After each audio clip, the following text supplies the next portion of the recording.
जो 3 चीज़ें मुझे हमेशा याद रहने वाली हैं वो मेरी दोस्ती लोगों के साथ, जो मेरी अनबन हुई थी हमेशा मेरे दोस्तों के साथ, फिर भी वो मेरे दोस्त बन के निकले। सेकंड थिंग वुड बी क्रिज़ान, one of the most amazing things जो मेरे साथ हुए हैं घर में। And the third and the most important would be mastermind, क्योंकि उनकी गाइडेंस के बगैर मुझे नहीं लगता था कि मैं इतनी दूर आ पाता।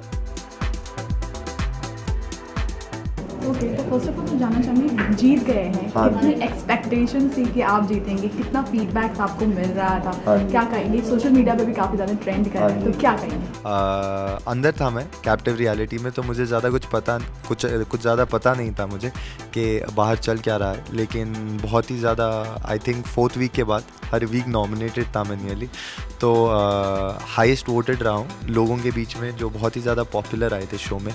तो हमेशा से अंडरडॉग वाली फीलिंग रही है, लेकिन जिस हिसाब से वोट्स आ रहे थे, प्यार मिल रहा था, मुझे लगता है जनता ने बहुत ज़्यादा प्यार दिया है। एंड टुवर्ड्स दी एंड थोड़े सिचुएशंस अलग थे, क्योंकि मेरे पास कुछ ज़्यादा स्पेस नहीं थी, लेकिन जो लोगों ने, दोस्त थे मेरे घर में, उन्होंने मदद की है मुझे इस जीत के लिए। तो इट्स बिन अमेजिंग। जब फिनाले चल रहा था तो क्या लगा था आपको कि जब आपके जो अपोजिट्स में थे उनके हिसाब से क्या आपको लगा था कि आप उस तरह से डिजर्व कर पाएंगे, या फिर क्या, किस तरह से जब ट्रॉफी हाथ आई तो क्या कुछ लगा? मुझे लगता है हर कोई डिज़र्विंग था, क्योंकि अगर कोई डिज़र्विंग नहीं था तो उतनी दूर आ नहीं पाता। बस मुझे ऐसे लगता था कि जो तरीके की सिचुएशन में मैं था वो उस समय अदनान और बसीर के साथ फिनाले में, तो मुझे लगता है कि as it goes things happen और चीज़ें बदली। लेकिन डिज़र्विंग तो हर कोई है, जनता ने बस मुझे थोड़ा ज़्यादा प्यार दिया एक्सपेक्टेशन से, और अंदर मेरे जो दोस्त बने और फैमिली बनी, उन्होंने स्पेस दी, तो जनता के दिल में भी मैंने स्पेस बनाई, और घर वालों के भी। तो I guess what came my way was amazing. कोई 3 चीज़ अगर आपको बतानी हो जो सबसे खास है आपको, अगर घर के अंदर की बात, तो क्या होगी वो 3 चीज़ें जो हमेशा आपको याद रहने वाली? जो 3 चीज़ें मुझे हमेशा याद रहने वाली हैं वो मेरी दोस्ती लोगों के साथ, जो मेरी अनबन हुई थी हमेशा मेरे दोस्तों के साथ, फिर भी वो मेरे दोस्त बन के निकले। सेकंड थिंग वुड बी क्रिज़ान, one of the most amazing things जो मेरे साथ हुए हैं घर में। And the third and the most important would be mastermind, क्योंकि उनकी गाइडेंस के बगैर मुझे नहीं लगता था कि मैं इतनी दूर आ पाता। क्रिश्चियन की बात हुई है तो थोड़ा कन्फ्यूजन स्टार्टिंग में लगा हमें कि किस तरह से आप समझ पा रहे हैं। आई गेस वो ऑब्जर्व कर रहे थे आपकी किस तरह से है। फिर जब आपको लगा कि सीरियसनेस अब ज़रूरी है या एक्सप्रेस करना चाहिए, तो वो कब मोमेंट आपको लगा कि क्या चल रहा था?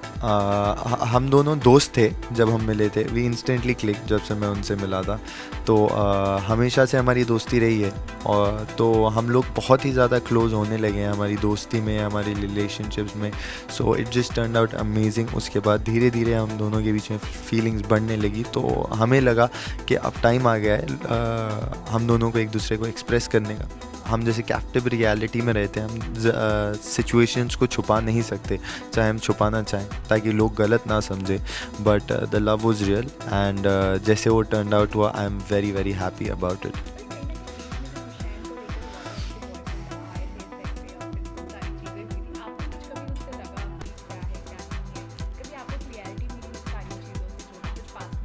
हाँ जी, क्लैरिटी हर चीज़ के बारे में मिली है। कभी कभी थोड़ी सिचुएशंस बहुत ही आराम से समझी जाती हैं। हर इंसान की फीलिंग्स मैटर करती है, और हर इंसान को क्लैरिटी की ज़रूरत होती है। No one is a bad person. तो मुझे लगता है कि जैसी सिचुएशंस बनी वो वक्त का ज़रूरत थी, लेकिन जैसी भी चीज़ें टर्न आउट हुई बहुत ही अमेजिंग हुई, और सब खुश हैं।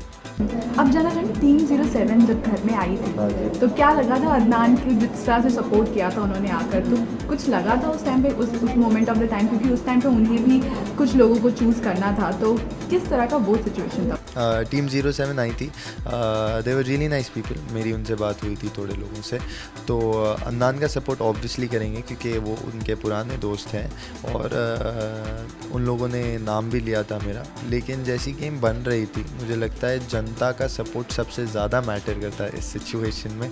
तो जनता ने जिस तरीके से मुझे प्यार दिया, मुझे नहीं लगता है कि जनता को कोई हरा सकता है, और वो लोग, they were amazing, very nice people. तो मुझे लगता है जनता के प्यार से आगे बढ़ गया। क्योंकि विकास की कितना सपोर्ट मिला है घर के अंदर, क्योंकि वो डांट फटकार लगाने में भी कहीं पीछे नहीं रहते। हाँ जी। तो क्या कुछ सीखा है विकास से पूरे सीजन के दौरान?